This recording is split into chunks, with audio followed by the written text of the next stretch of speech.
Welcome to the Killshot MMA podcast. It's UFC Saudi Arabia, Israel Adesanya versus Nassourdine Imavov. Back after a week off, I'm Sniper.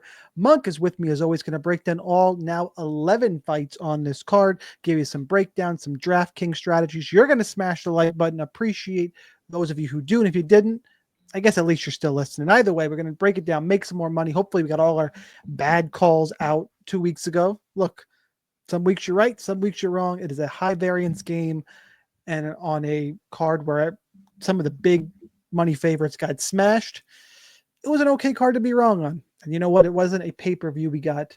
It wasn't a great money up top card. This week, okay, because you got the off week. There's no NFL this week. The prize pools are okay.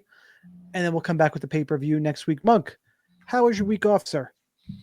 Not too shabby. Not really ideal to, come back from a 3-week break to 2 weeks of fights and then a week off. But I think we've got a few in a row here.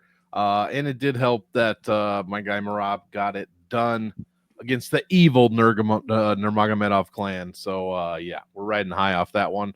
Ready to go here. This main event might be a little different than last week's. We'll see. Oof. Yes. Still some interesting fights to talk about, at least at the top of the card. The bottom of the card, there's some fun spots. You know what? We got early fights. It's a fight week. We're back. We got DraftKings to play. I'll start off with the fight card news. Let me go ahead and, if you're watching on YouTube, let me share my screen as always. There we go. Start off with the fight news. Abdul Karim Al-Sawadi was supposed to fight Jordan Levitt. That fight was canceled a little while ago. Then he was supposed to fight Bolaji Oki, and that fight is off as well. We are down to 11 fights. We're going to start top down. Try and watch the whole video though, guys, because I honestly, let's start here. I have a couple bibs and bobs, as they say, as the kids say throughout. But to me, there is a really underrated fight on the prelims. Monk, care to guess who it is? On the early ones, personally, it's the women's fight for me. So but, I think your answer is the popular answer. I think Mike Davis is where I'm. Yeah, Faraz Ziam is better than people think. Mike Davis is better than people think. That is a sneaky, fantastic fight. Like, that fight could be like, it's not pay-per-view caliber, but one of those bad pay-per-views, if you were to stick it in the 2-hole, I wouldn't be that mad. This is a fun fight. I mean, would you rather have that or Taliesin Teixeira against Justin Tafa on your pay-per-view card? We're going to talk about that next week. Save it for next week, big guy. Save it for next week. Let's get to the main event of this card. Israel Adesanya, the former middleweight king, taking on Nassourdine Imavov. Adesanya is the favorite. Was minus 200, now minus 155. Imavov plus 135. Your DraftKings salaries. Adesanya is 8,600. Imavov is 7,600. Your fight goes to decision prop. Good old minus 180 to see all 5 rounds. Monk, I'll let you pick. You want to go first, or should I take the main? What you got? You know what? Why don't you go ahead? I think I started last week. And I'm just going to repeat myself for every Izzy fight. So, look, this fight, well, Izzy's lost 3 or 4, and I think a lot of people are jumping off the Izzy train. The problem is, I don't think Imavov has the volume or power to give Adesanya the kind of problems that a Pereira or a Dricus Duplessis. Duplessis just overwhelms you. Imavov's not going to overwhelm you. Pereira is fucking terrifying. And yes, Adesanya beat him once. I know, yeah. Regardless, he beat him once. Imavov is a step down. It's a step down he should take. Not that Imavov doesn't deserve the spot. Imavov's solid, but I don't think he's going to have a good enough takedowns to get the fight to the ground. He's similar to Izzy in kind of that technical striking, consistent pace, not going to overwhelm you, just going to be technical and beat you. But the problem is, I think Izzy's just better at that. So I don't really, unless Izzy is shot, which is the narrative you're going to see from people because he's lost 3 or 4. And that's a hard thing to gauge. Is he really done? Is he fight old? Is his head in it? Those are all intangibles that are really impossible to handicap. I'm not going to lie to you. Skill for skill, I have to pick Izzy. I don't think he's fallen off quite that much. in terms of DraftKings. This is a main event to be underweight both sides of. You want to tell me you're going to play Imavov in cash because 5 rounds and cheap and live? Sure, Imavov in cash is fine. Other than that, I'm going to look at some ownerships, and I'm probably going to be underweight. There are some slam it all in spots on this card. This card shapes up as a stars and scrub build. If you are not a longtime DraftKings player or don't know the term, it means I'm going to be paying up for some high price guys and punting some scrubs. It's the mid range is usually where I like to live. Doesn't look super attractive outside of a rogue spot or two. I like the high variance fights that happen to have a really expensive fighter in them. More to come on that later. I'm going to go game theory, and I'm assuming these guys are going to be popular because main event, and that's just what people do. I'll be underweight. Monkey buff for you. And the pick is Adesanya. Yeah, absolutely. Hopefully, especially with 11 fights, this one should be a bit over-owned. And we stay fading Israel Adesanya over here for DraftKings. He never, except for maybe once, ever pays off his salary. I could echo everything you said. As far as striking goes, I mean, his volume is pretty much there for 5 rounds. He's not a slow starter. He doesn't really fade a ton. 3 and 4 are his lowest as far as output / accuracy / power goes. But he's not really fading. And neither is Imavov over 5 rounds. So that's what I'm kind of excited for. But that's about it. Let me finish this by saying, give you some scores here. So Izzy averages 87 points per win in his career. And it's still 87 if you take out the highest and the lowest. In his 5-round wins, that number actually goes down to 85.5, 86 if you remove the high and low. Imavov, you would think, has to be better than that. No. He averages 84.9 in his career. And in 5-round fights, I mean, he averages 94, which is okay. So that's a long way of saying I'm not interested in playing this fight. Izzy never scores well. Neither of these guys do anything except striking. If there is any grappling or wrestling, I'm expecting it from Imavov. So again, I echo you. Imavov in cash is probably something I will be looking at, but I have little to no interest in Israel Adesanya. If he somehow gets a round 1 KO over Imavov, then cool, I'm wrong, and he's going to score well. But outside of that, he's not going to score at all. Just like if somehow Eileen Perez lays on Carol Hosa for that, I couldn't. Props to her. I was wrong. Yep. Yeah, I had to throw it at both of us. It's heartbreaking. And that's really going to fuck us next time. We're like, oh, she beat Carol Hosa, and then she gets smashed, Probably. All right, Michael Venom Page, MVP, taking on Shara Magomedov. I'm a little surprised at this line, quite frankly. Shara, oh, yeah. I guess to get bit down a little bit. Shara's minus 175 right now, plus 150 the comeback on MVP Michael Venom Page. Your fight goes to decision is minus 180, and your DraftKings salaries, Shara is 8,800, Page is 7,400. Monk, who you got? Well, I wrote this today. After last fight, I was seriously considering ceasing my hatred of Shara Magomedov, but you know what? That's going to have to wait for another day. We are still, just like we fade Adesanya, we are also Shara hating over here. Much like Adesanya, it's kind of ironic that these two are finally on the same fight card. All they do is strike. They don't score any points. I mean, unless you're doing windmill fucking spinning teacup nonsense, double back fist, like what spinning the fuck? Teacups. Dude, what the fuck? Like, that's not going to happen again. Plus Shara, I mean, it's hard to hate on the guy when you have a finish like that. I'm trying to, all right? I'm really trying. But Bruno Silva, Tricoli, Oleksiejczuk, and Petrosian, I mean, we're not talking like a murderer's row. Meanwhile, Michael Venom Page, while he also doesn't do any kind of grappling, has insanely good defense for striking defense for the most part. He's only had 48, I believe, 48 strikes landed on him in two fights, 30 minutes against Kevin Holland and Ian Machado Gary. Magomedov hasn't fought a guy that's half the fighters that those guys are. So I think you're right. The line is off. I'm going with Page here. I'm not touching this in DraftKings with a 10-foot pole.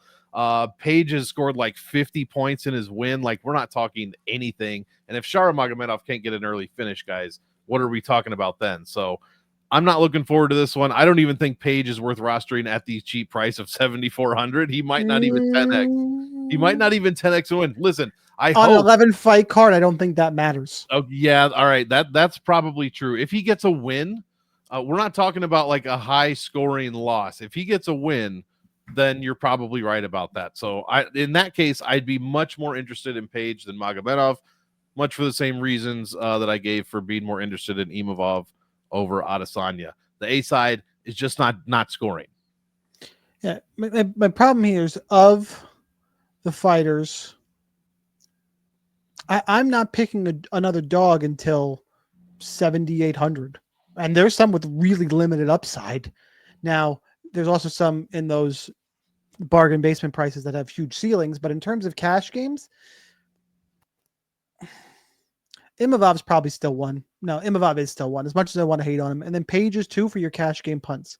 Like, those are your roster cheap cash game guys. That's who you can have to play. Period. End of story.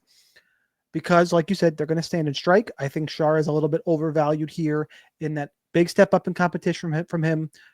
Page has looked good in the octagon. We know his career in Bellator. Like, he's a legit striker. They're going to stand and strike. What actually worries me the most about the play and picking Page is that they're in Saudi Arabia. Like, how is he going to win a decision in Saudi Arabia? It feels rough. Like, he better pocket sand. Shara better be hurt the whole fight, stumbling around where you can't deny. Like, possible. But at one of these close fights, I think Shara wins. Shara also has the better ceiling. It is worth mentioning. If someone's gonna get a highlight reel knockout, it is Shara Magomedov. This is another fight, though. I'll let everybody else go over to the name value, and I'll go under. I'll mix in Page for the reasons I mentioned and kind of move on from there. Official pick is Michael Page. Just line value is too good, but it's going to be really hard to win that decision. I don't understand this line. I guess maybe I'll be proven wrong or shown why it makes sense on Saturday, but I don't get it. We will see. Fuck the I know the CoMain event's got Shara Bullet. This is the CoMain event. Like Border Izzy's a big name. Yeah. But this is the main event to me.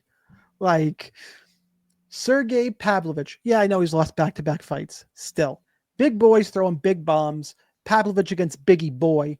Pavlovich minus 335. Rosenstruik plus 275. Your DraftKings salaries for this one, 9,100 for Sergey, 7,100 for Jairzinho. Fight ends under 1.5 rounds is minus 210. Inside the distance, minus 800. Just go ahead and an 11 fight card plate in every single one of your lineups. I will have the lock button. I will probably be... Oh, God. I want to be overweight to both. That's probably what I'm going to do is I'm going to find Jairzinho's ownership, touch myself over it, and then just load up the rest in Pavlovich. I do think Sergey is better. He's cleaner. It's concerning he's lost 2 straight fights. Every punch in this fight is going to have serious consequences.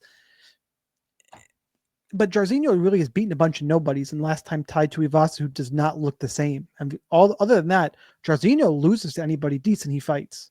Since the Alistair Overeem fight, which, by the way, he lost 4 rounds, 4 minutes and 45 seconds in that fight, which I get, it's heavyweight, shit happens, but not a good resume for Rosenstruik overall. Pavlovich, better resume, huge, clean, better boxing. I think more technical, more volume. But again, anything can happen. Just load up on this fight. Pick is Pavlovich for those reasons. Monk, who you got? Yeah, I agree with pretty much most of that. It's an all-in fight for obvious reasons. Pavlovich early and Rosenstruik anything after basically like 4 minutes, I think. Pavlovich seems to either crumble quickly or get extremely frustrated very quickly, like way too quickly. Him and Volkov were famously, quote unquote friends, or at least friendly. And he's like fucking pissed off at him after the fight. He could get absolutely nothing going. Now, Rosenstruik is a much different fighter than Volkov. Height, reach, basic style, basically everything. But he can also crack. So I am interested to see how Pavlovich reacts to getting cracked by somebody like Rosenstruik. He has not reacted to it well in the past, although we haven't seen it that much, notably against Tom Aspinall. But I'm going out on a limb here. I picked Rosenstruik to win. straight up. That said, I am going to be jamming this fight in GPPs. Probably not touching it in cash. This minus 800. What's going to happen most likely is Pavlovich early. But again, I don't know, man. Is he just lost 2 in a row, or is he on a downward slide at just 32 years of age? I don't think Jairzinho, wins more times than he loses. I got a 10 against this guy, but I think there's a chance. So I'm with you. Over on Rosenstruik and a bunch of Pavlovich as well. All right, let's move on and let's find our next fight, which is Said Nurmagomedov and Vinicius de Oliveira. Nurmagomedov minus 150, Oliveira plus 132. Fight goes to decision, minus 115. Pretty much a pick 'em to see the judges' scorecards. Your DraftKings salaries here. Nurmagomedov is 8,700. Oliveira is 7,500. Monk, what you got? I really like this fight. I'm a huge fan of this one, actually. I like Said Nurmagomedov. He's the guillotine master, subbing guys in the first round, first minute, first 2 minutes. And Vinicius Oliveira, I mean, impressed. Like he looked decent against Sopaj, who has looked okay since then, and he absolutely murdered him at the end. And then the Ricky Simone fight told us a lot, about Ricky Simone, but also about Vinicius Oliveira. So I'm pretty stoked for this. He tends to be a slow starter. I know we only have about 30 minutes worth of cage time. Tends to be a bit of a slow starter. In fact, he's only throwing strikes in the first round with no other offense. But then round 2 happens and he flips that switch. Not only does his offensive striking volume go up, that's when he starts to put in those takedowns. That's when he starts to implement that control time and really get his game going. So I do like that. If Said Nurmagomedov is not going to get his famous first-round guillotine finish, then I like Oliveira to turn it on a little bit and hopefully give us one hell of a fight against a tough out in Nurmagomedov. So long story short, I think this is going all 3, excuse me. I'm not really looking forward to this one too much for DraftKings. I don't know, man. I think Nurmagomedov could score okay, but I just have a feeling this goes to a decision, so I'd rather have the dog here. So I think I think probably a 3-star fight, and I definitely picked the underdog straight up here. Give me Loke Dog for a 3-round decision. I don't think he gets guillotined in the first, and therefore I think it goes all 15 with some decent offense from both sides. I mean, why does everybody keep? I'm surprised this line isn't wider. I know Oliveira's looked okay. Nurmagomedov is 7-2 in the UFC. Has looked real good against some tough competition. He's not the wrestling Nurmagomedov. That's not him. Solid striker. I think if the Oliveira gets super aggressive, I think Oliveira's gonna have problems in this fight. I think if he tries to get aggressive, that plays into Nurmagomedov's hands in terms of being able to slip and counter punch and win on the feet. And I don't think he's got good enough takedowns to get Nurmagomedov down, especially without getting guillotined. I think this is a bad stylistic matchup for Oliveira. I'm a little surprised the line is in the minus 160 range. I like Nurmagomedov much more than you, but I will say scoring is a bit of an issue here because if they get through, I don't really foresee a finish from Nurmagomedov. I think it's a decision. It's another one of those mid-range fights where you go, okay. And it's one of the reasons why I'm looking at the fights at the top, like the 2 we still have to mention. There's one mid-range fight I really like. We'll get there. But this is, for the most part, the guys at the top, the Pavlovich-Sergey fight, the Pavlovich-Rosenstruik fight, and 2 we still need to mention are better off than this one. This one is all right. And in this all right DFS fight, I'll take Nurmagomedov. Nothing really stands out here to me. That being said, we need to talk about Muhammadjan Naimov taking on Khan Offley, who is awful. Like, what the fuck are we seeing this guy doing on the main card? No kidding. Watch him win now, but okay. Naimov is minus 290. Offley is plus 245. Naimov, 9,000. Offley, 7,200. Fight goes to decision, though, is minus 150. But Naimov is probably going to wrestle. This isn't my favorite of the pay-up fights. So if you haven't got it, it's the top 3 guys here. Gazayev, McKinney, Pavlovich. We'll talk about those first 2 later. And then Naimov. And because Naimov is, to me, the clear 4th option of those 4 guys. Yes, he's the cheapest, but he's going to lose some of my ownership because I want all the 3 more expensive fighters more than him. The problem is Khan awfully fucking sucks. I want like none of this guy. It's a really, I'm probably gonna go vanilla on this one and play Fieldweight Naimov, and I damn well might X out awfully. Does not look good. Do not think he's good. Not sure why he's in the UFC other than he was on Tough. Didn't look particularly good against Myron Santos. Like, no thanks. I think they're setting up Naimov. Great. How big's the scoring? And it's just a weird spot in terms of I don't have room for Naimov. Could he burn me? Sure. And if you want to go real game theory and say this is, he's fighting this guy who's terrible, he's going to get a finish, and everyone else, I do think he'll be less popular as well than the 3 guys I want to play. Like, this isn't a spot I'm getting game theory cute. So if you want to, I understand the logic. I don't think I can pull the trigger. Monk, how about for you? Yeah, I pretty much agree. I like Naimov here. Not impressed with Ofli. Naimov is 3-1. He lost to Felipe Lima, which I'm not holding against him. Lima looks fucking good. Like real good. So we got Naimov 6,500. He made the optimal. He scored 91 points. He was then 7,200, made the optimal, scored 96.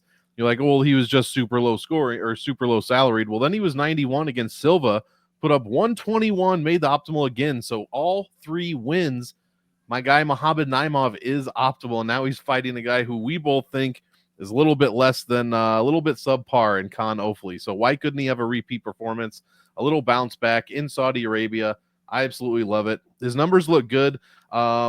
Shows good wrestling. His striking numbers are decent for a guy that shows good wrestling. And the striking volume goes up every single round without any considerable drop-off in the grappling department. So give me Mohamed Naimov. He seems to score well enough for his salary, meaning his value. He's constantly 10, 11, 12xing. So why can't we have it again at 9K?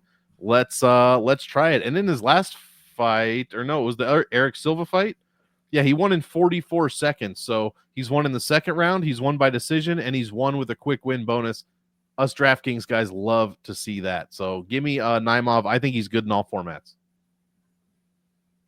All right, let's. Oh yeah, I covered this fight because he's awful. Yeah. God, thank God I don't got to talk about that again. Oh, but now we get to talk about Gaziev. Hooray! Oh, yeah, you know what? In fight news, I missed the other fight that was called off. That's on me. We are missing Andre Muniz. Yeah. Ikram Aliskerov is now off. Apology says visa issues for Muniz or something like passport issues. Yes. Something? Yep. Visa issues. Yep. All right. So Gaziev, Peterson. Cool. Shamil Gaziev is minus 330. Thomas Peterson is plus 270. Fight ends inside the distance, minus 200. Yep, I'm good with that. DraftKings salaries, Gaziev's 9,300. Peterson 6,900. Monk, you get to break down this barn burner first. Yeah, barn burner indeed. So maybe this is a hot take, maybe not. Look, you should probably play Gaziev a little bit, 9,300. I mean, at least a little bit. What'd you say? Minus 200 ITD. We got 2 heavies. That's way better than another heavyweight fight we have yet to talk about as far as finishing inside the distance. So yeah, play some Gaziev. I'm not very interested. He scored 95 and 85 in his wins. And his numbers really drop off. 50% of his total in his average DKP comes in round 1. Then a big drop off to 27% in round 2 and 21% in round 3. So he's doing a lot of his work in that first round and then gets tired pretty quickly. We did see that against in the Rosenstruik fight. Where did that go? All right. So yeah, I like Peterson's numbers don't do that. He scores like 31% of his points in round 1, 34 in round 2, and 35 in round 3. So, and he's fighting all 15 minutes. So I like the consistency. Both guys are fighting like decent competition. Like the heavyweight sucks, man. Heavyweight's real bad.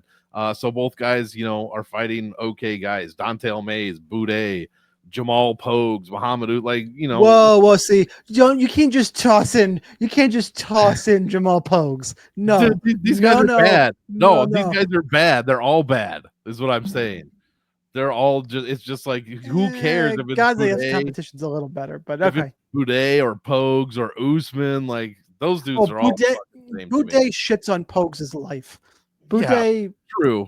He shits on him, but it looks It looks bad the whole time. Look, but yeah, listen, I'm playing Gaziev, but I'm not going crazy with it. I'll probably be around field weight, and I'm gonna look to be over a little bit on Thomas Peterson if this gets out of the first round. oh my God. If this gets out of the first round, it's a fucking coin flip, right? All Peterson has to do is not get hit after the first round, and he can probably win this fight. So, yeah, I'm not picking Peterson straight up, but I will be a little bit over the field at 6,900. All right. I think you're taking into account a fight against Jairzinho Rosenstruik. Oh no, this dude didn't impress me against Dontel Mays either, or Boudet. But Dontel Mays is a halfway decent wrestler. He trains wrestling with. Remember, he hurt John Jones. Go Dontel Mays. Yeah. Like, I don't know how the fuck landed 2 or 3 takedowns on Mays. He controlled him for 12 minutes. Yeah, he still scored dog shit. I don't know how the UFC found somebody that Thomas Peterson could beat in the UFC. Apparently, it was Muhammad Usman who golly, look, Gaziev can get takedowns here. He's going to score. Look at the end of the distance prop. I don't think he's just going to lay on Mays. I think he's going to do a little bit. Could he not score a bajillion? Sure. But 100 isn't the 96 or the 98 that we've seen the last few weeks. Go ahead. Sign me up for Shamil Gaziev. I think Thomas Peterson sucks ass. I disagree in that I think beating Martin Boudet, being in there with Rosenstruik, I know he gassed out hard, and beating Dontel Mays, I think that's better than wins against Muhammad Usman. Yeah, whatever Chandler Cole is. Marginally. Look, once you lose to Jamal Pogues, you're dead to me. Like, that's like these guys hits on Contender Series twice. I hate to tell you this, Jamal Pogues is a middling. He's better than half of the heavyweights in the division. Well, that's why I can't wait to talk about the Pogues fight we have later, because what the fuck? Just what the absolute fuck? Yeah, that's a dog shit fight. I think Gaziev's way better. Am I going to mix in 5 to 10% of Peterson? Sure. I think you're going to be considerably higher than that. I'm not behind Thomas Peterson. That's kind of one of your pick your poisons. I like Gaziev much more than Monk, and we're gonna move on and stop talking about these two fat shits. Yeah, let's move on from 2 fat shits to 2 dumb shits. It's but okay. Wait, there's one other time. Twice I'm gonna go ahead here and just read part of my notes, because I have things to say, but I'm just gonna go and I'm gonna read here. Actually, this fight is me first, right? So I'll do the intro here. We're talking Terrence McKinney, if you're listening. He's -500, taking on Damir Hadzovic, who's plus 375, under 1.5 rounds, -240, because Terrence McKinney fights like a psychopath. DraftKings salaries: McKinney's 9,200, Hadzovic is 7,000. Let me find my notes here. Okay. Part of my notes. If you hate Terrence McKinney, you hate fun. Is he the best fighter? No. Is there always violence when he fights? Yes. And that's what I'm here for. Like, I'm not trying to argue that he's going to, get ranked in this featherweight division. But no. Oh, God. No. But should he be for as long as his brain can take it, should he have 30 UFC fights one day? Absolutely. No. He's probably gonna dead. He's probably gonna go, like, if you give him 30, he'll go 17-13, and you're gonna have fucking fun every time. I wish he's more not gonna guys be able to talk in 10 years. Not my problem. I wish more guys fought a little bit more. Maybe not full Terrence McKinney, but a little bit more like Terrence McKinney. Goes in, it's fun. Let's throw down. Let's find out. And at this point, I'm going to go into keeps his hands so low. It might as well be a slap fight. Damir Hadzovic is going to decisions against Christos Giagos, decisions against Mark Diakese. Not a bad record here. The problem is that I think he's going to get in this war with Terrence McKinney, and I think he's got problems in that kind of war. I don't think that's the kind of fight Damir Hadzovic thrives in or wants. Like, no, thank you. I think it's a bad matchup for him. This is about McKinney. DraftKings, this is another one, 100%. This fight and the one below, it's why Sarge and Scrubs are going to be a thing. I'm probably going to play like Oh God, this is psychotic to say. Like 80% McKenna, 20% Hadzovic. Yeah. Had McKenna, yeah, like, but Yeah. I'm gonna hedge back. The problem is I need some of Hadjovic's salary for those other little ranges, and the way McKenna fights, it's dumb for me not to be like, well, there's openings. There's no there's fucking openings. Who knows? So great DFS fight. If you hate Terrence McKenna, you hate fun, and I don't need people like you in my life. Still watch the podcast, but I go outside, smell a flower, slap a girl in the ass you don't know, and run away quick. Please don't do that. I'm not actually advocating sexual harassment. That is a joke. Someone's going to clip that. I should clip it and send it to Monk to Geek. There you go. So have some fun. What are you doing with this fight? Yeah, I agree. Look, man, I don't hate Terrence McKenna. I think it's fucking hilarious when he does Terrence McKenna things. Like this guy this guy has worse fight IQ than Kevin Holland. And that is saying something. So yeah, the one thing we have going for us here is McKenna is 3-0 as a favorite. He's 3-0. He's as a favorite, he's always been -200 or wider. So he's 3-0 there. Not too concerned. I think it's okay to back him this time.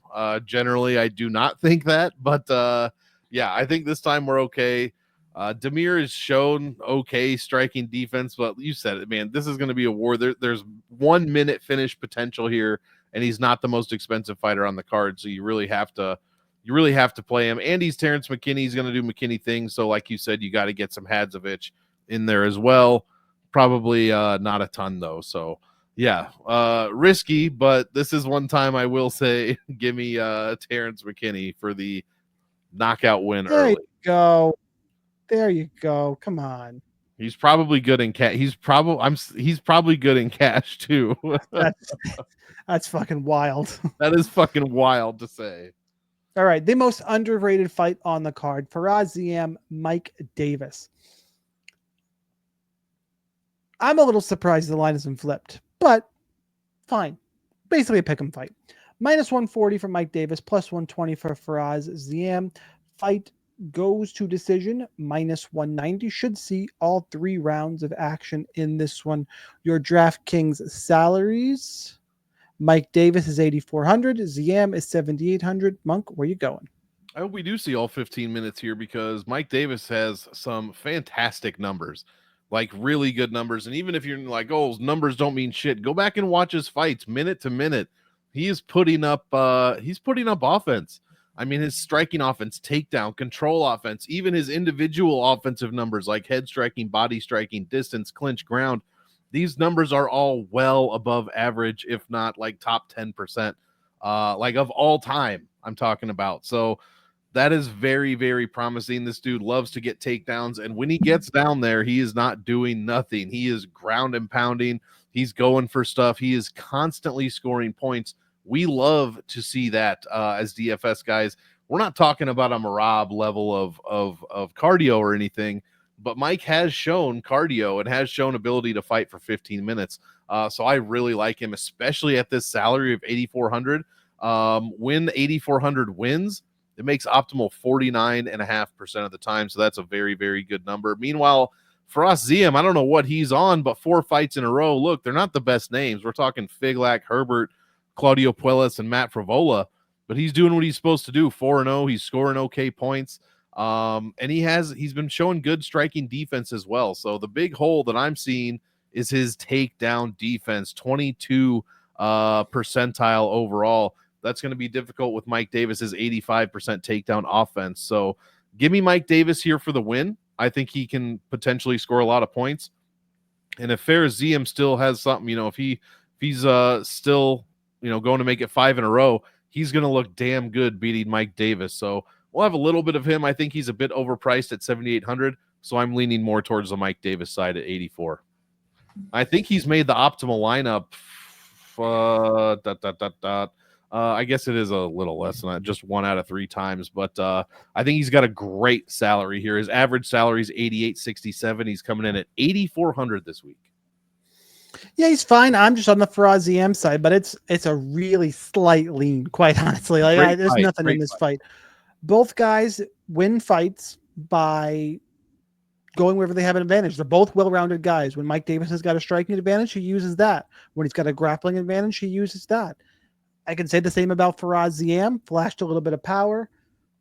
Really close fight. I think a little bit Ziam fighting in his part of the world. A little bit.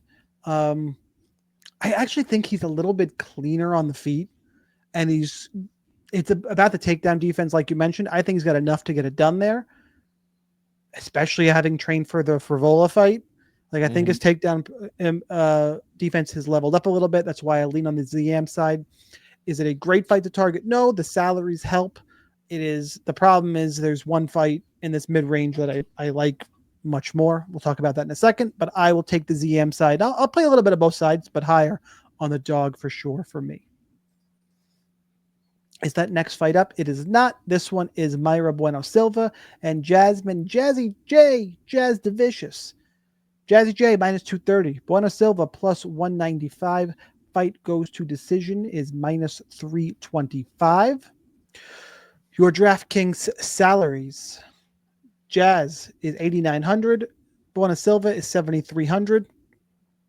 This is a sneaky good fight. This is why, again, I like all the high price fights. Sneaky good DFS fight. Jasmine wins. It's takedowns. It's a little scoring. She lays on Bueno Silva, maybe advances, scores decent using a lot of wrestling. Bueno Silva wins. It's 7,300 on this card. It's already great.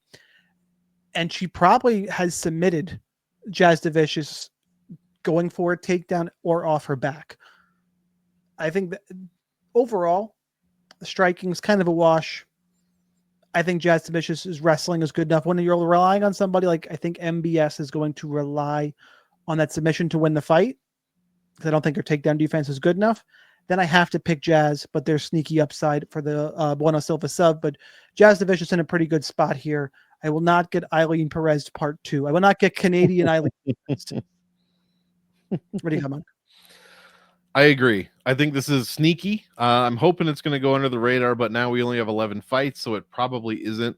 So it's kind of sad. Let me give you some optimal history, which is extremely impressive. Jazz Devicious optimal 5 out of 6 wins since 2001. This is a women's flyweight fighter, 5 out of 6 wins. Meanwhile, Mayra Bueno Silva on a bit of a decline here. Some might say it a little bit stronger than that. She has put her opponents optimally in 3 of her three losses since 2021. So yeah, when Jasmine wins, she's optimal. When Mayra loses, her opponent is optimal. That's kind of what we are seeing here. Obviously, 2 different trajectories. I think Jazz Devicious keeps it moving. I think she keeps it moving up. Silva just a couple of years ago, when she beat Holly Holm, she won against by ninja choke. Egger, Landsberg, Holly Holm ninja choke, and then she was where's my fucking salaries? She was 7,600 against Holly Holm. Then she's 86 against Pennington, who's the champ. Then she's 88 against Macy Chiasson, 2 L's, and now she's 7,200 against Jasmine Devicious. It just seems a little bit wild.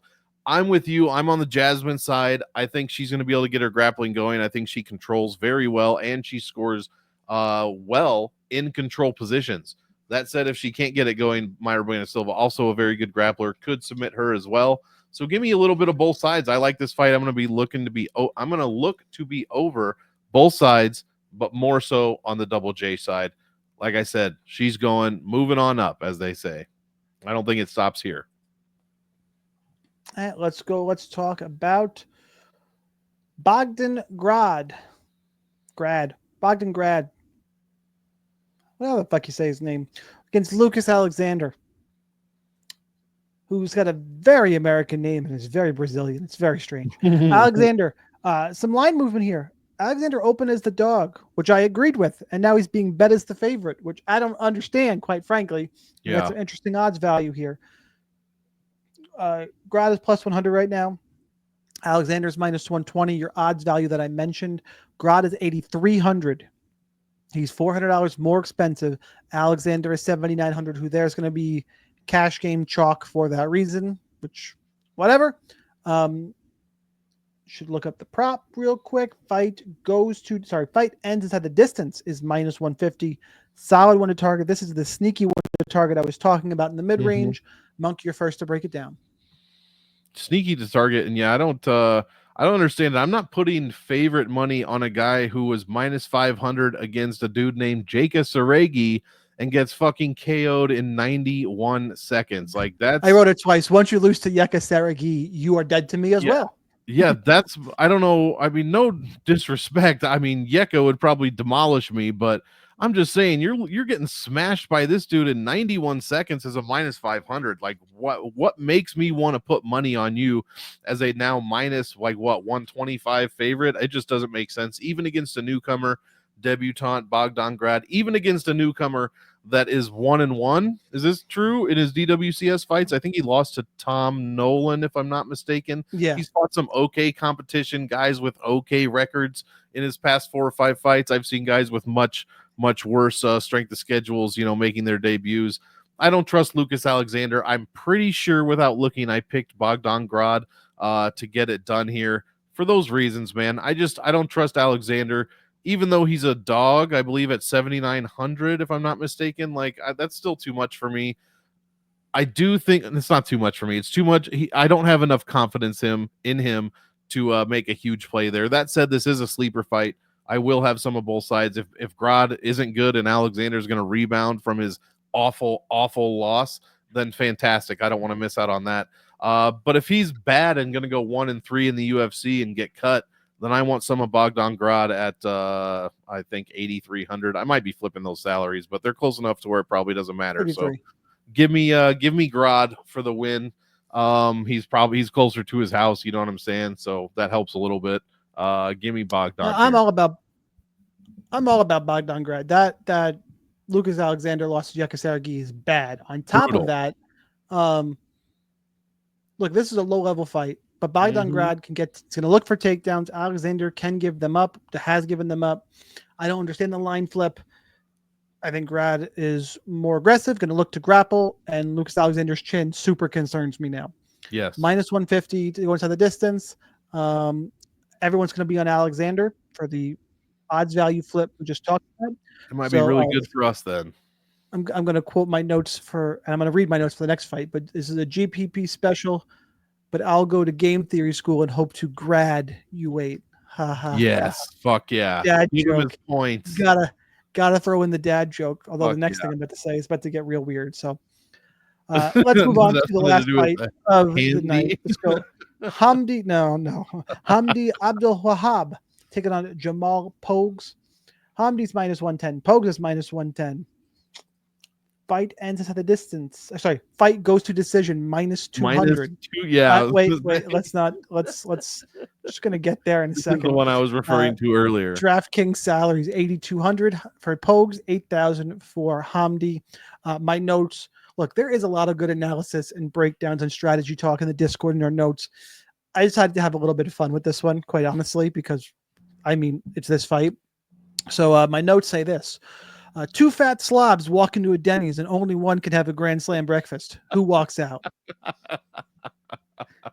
These two heavyweights are so bad. The fight is minus 200 to see the scorecards. Fucking gross. Ugh. I'll go with Hamdi because I think his hairy ass, fucking gross, has a little more upside and he could find a finish. But overall, fucking gross. Like, I feel like that sums it up really well, and that's where I'm at with it. I'm not overcomplicating this fight. Yeah, I do like that his nickname is Hamder, so you get the hammer, so you get to say Hamdi the Hammer. That's kind of fun. But that's the only thing this fight has going for it. Look, if you're like, who the hell's Hamdi Abdel Wahab? He's the guy that has one UFC fight against Don'Tale Mayes. Yeah, he popped hot to beat Don'Tale Mayes immediately. Like, he popped hot immediately. So no contest. It was a 15-minute fucking gore fest. How many points did he score? Because you did get points, even though it's a no contest. 69.68. So almost the double 69, but not quite. Jamal Pogues sucks. Listen, somehow it sounded. Your reaction made it sound like I was talking him up earlier. Let me be clear. I'm not talking up Jamal Pogues. I don't know, man. These dudes are fucking bad. And yeah, I think I said he's the exact opposite of exciting, loves to not finish fighters. I'll have little exposure here, but we only have 11 fights and it's a sloppy heavyweight. So one of these guys has to finish somebody sometime, question mark. So a minimal exposure. I'm not talking. That's why I think Hamdi could be the one. If someone's going to do it, who's more likely to get a finish, Hamdi or Jamal? But at the same time, if he's not, pissing hot these days, what the fuck is he going to look like? This is pathetic. I think I picked Pogues. I don't know. It's bad. Pogues, but who fucking cares? This fight sucks. The winner's going to score like 75, probably in a decision. This sucks. All right. Broke it all down. All 11 fights. Let's talk kill shots. If you don't know what a kill shot is, it is an under-owned GP play that can help you take down a tournament. Main event not allowed. Chalk not allowed.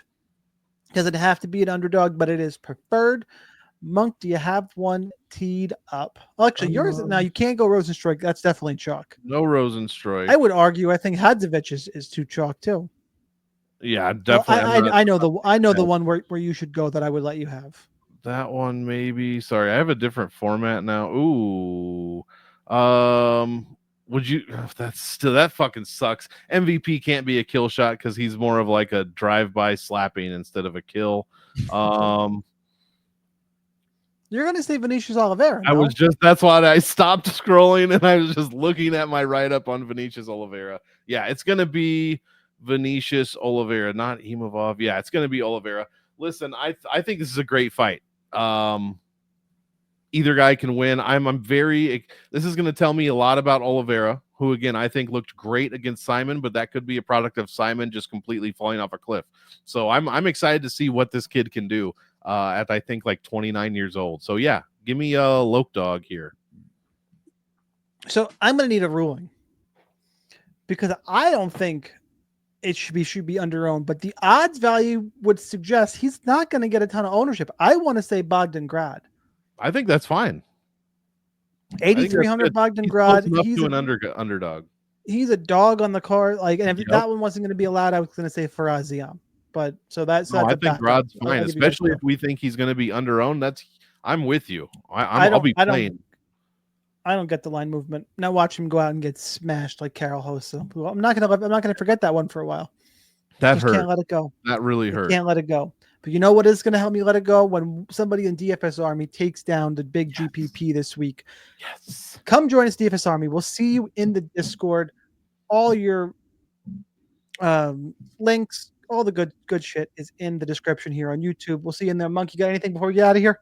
I don't think so. Both mine and your notes are up as of earlier this afternoon, so go check that out. Some of the other boys might be finished already with theirs as well. 11 fights, guys. 11 fights. Get those. Get your stats in. Get your fight tape in because it's going to be tough with 11 fights. So be sure to watch this. Maybe just watch it twice or watch it on a different account just so you soak in all that information. And then we'll be killing it on Saturday. Or make sure you go. I got other shows for you. You got go subscribe to Monk's YouTube channel as one Monk Maddox, Monk MM Addicts for those of you who can't spell Monk Maddox, which is still took. I got it now. I'm good now. He's got shows on there. Monk, what's your flagship show right now on your YouTube channel? Right now we're about to bring it back. We're going to be breaking down. I'm really into these the whole rating system, so we're going to be breaking down stats in a different way that nobody else is doing. Also, I have all the round by round information, which also no one else has. So I'm like UFC stats and fucking DraftKings history and best fight odds history all put together. I'm like Thanos things and shit. Perfect. Go subscribe to my YouTube channel as well. Sniperwins. I started something last week I'm going to keep on doing. It's called Bet Every Fight. I'm going to break down the whole card, give you my favorite bet for every fight on the card. Of course, last week, I think it was 6 and 7, 7 and 6. It's a pretty 50-50 mediocre week. The week before that, of course, we had the card with 14 fights. It went 12 and 2, but that was a test run. So of course it's not published anywhere, but I have the slip where I'm like, motherfucker. You would have been positive if your minus 1,000 odds guys didn't fucking shit the bed last week. So That was.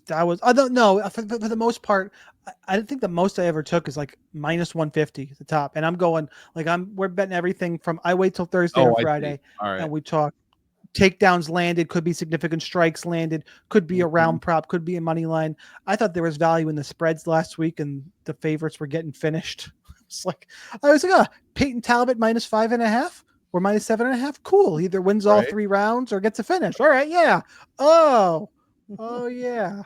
Super quick. There's a guy that I share some of these stats with, and he was like, I put a very rudimentary thing together to pick fights based on my new rating system. He's like, it picked Barcelos and it picked whoever beat Rinya. I was like, are you fucking serious? Like, you got to show that to me. The Rinya one. I didn't wild. pick it. No, Rinya. Oh, Rinya got fraud checked. All right. I know we are rambling a little bit here. Still out in plenty of time goes, though. Those of you who are from DFS Army, want to say a special thank you to you guys. We'll see you in the Discord. Ask any questions. Let's get this money. Helmets up, and we'll see you next week.